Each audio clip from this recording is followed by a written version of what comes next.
My name's Rosy Petri. I am a self-taught fiber artist from Milwaukee, Wisconsin. I'm a mother, a wife, a sister, a friend, a storyteller, an amateur musician, a mediocre gardener, and a daydreamer.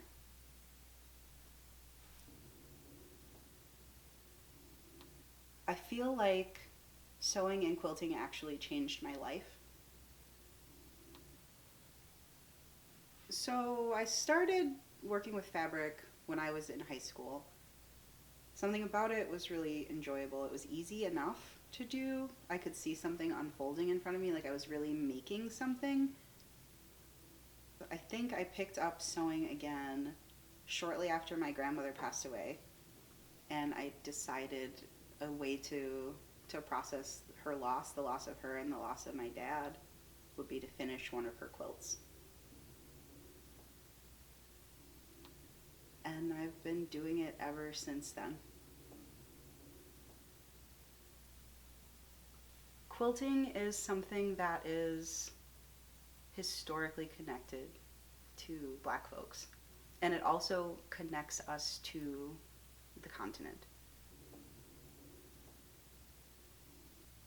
When I'm thinking about starting a new piece, I don't necessarily think what it will look like at the end. And I want to spend a little time getting to know the person that I'm depicting so that I can choose colors that will reflect their personality. But I'll try to find something that speaks to the vision, the truth of that vision. This piece I'm working on now of Zora Neale Hurston, it's got a lot of vibrance in it. It's got a lot of botanical prints in the batik. And then there's echoes in the color family throughout the piece that really kind of speak to just the environment and the way that she worked.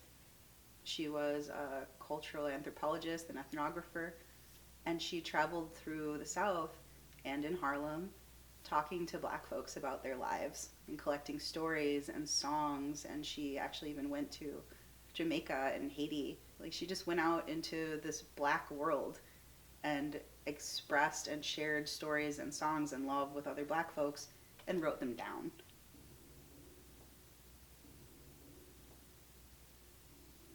I wanted to have some of that historical legend, some of those folk tales, some of the ideas or the superstitions, and incorporate that into the selection of the fabrics. In the picture, she's playing a drum, getting ready to strike it, and right before she's striking it, her face is just lit up with this great smile. Think about what kind of joy she got out of doing her work, and how much joy her work has brought to somebody 100 years later. What I'd love to do through this project and through the remainder of my career is to do the best possible work I can and do for my community what Zora Neale Hurston was able to do with her work. I can't say that it will have that impact, but that's the goal.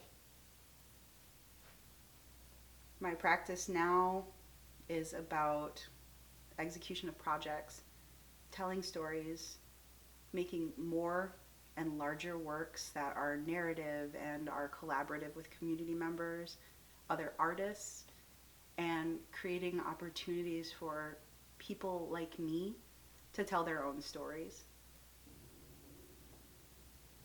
I've had the sewing machine that I currently use for about 10 years. I bought it for $40 off Craigslist because it was the only sewing machine I could afford. And over the last decade, I have slowly and painstakingly taught myself how to use it. And I'm getting to a point where in order to move my career forward, I need to invest in a more serious machine. I need something that's got the capabilities to let me expand the sizing that I work so that I can continue to go for these opportunities that are being presented to me.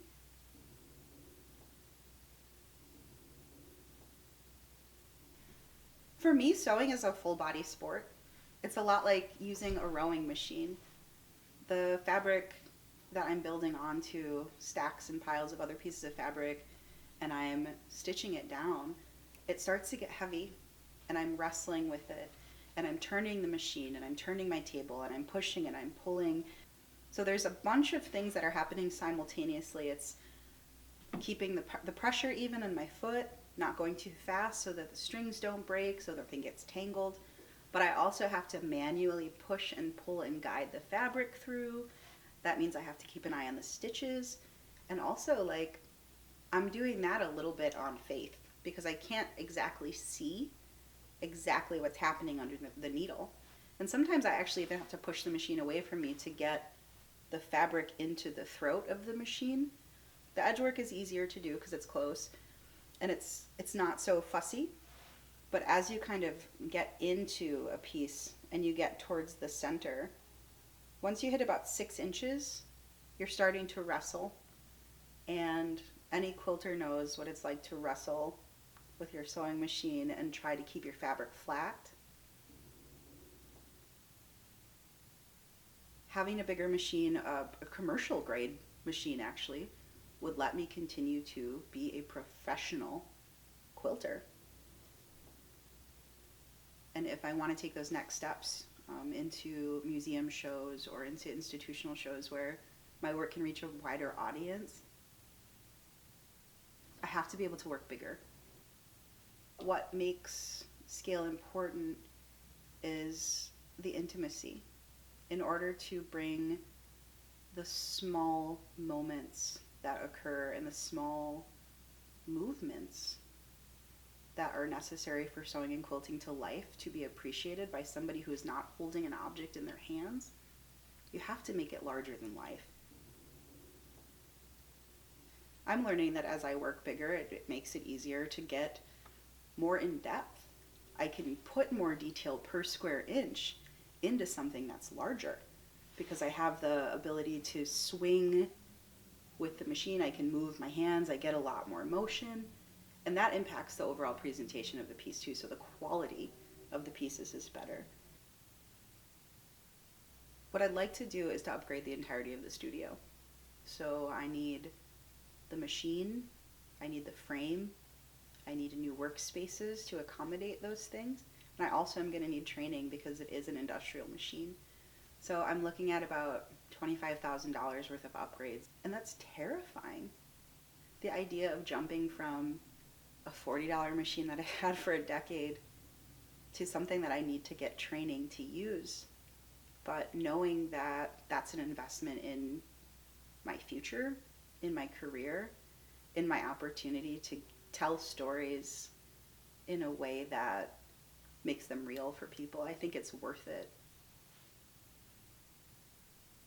I think it's important to capture these stories now. And I think it's important to do that with dignity in ways that are authentic and culturally relevant. I feel like I've been really lucky so far to have the kind of support I've had for my career, and I'd like to honor what people have poured into me so far by continuing to expand my practice and to engage other folks. And I want to thank you all in advance for supporting me on this outrageous journey. I couldn't have done it without you.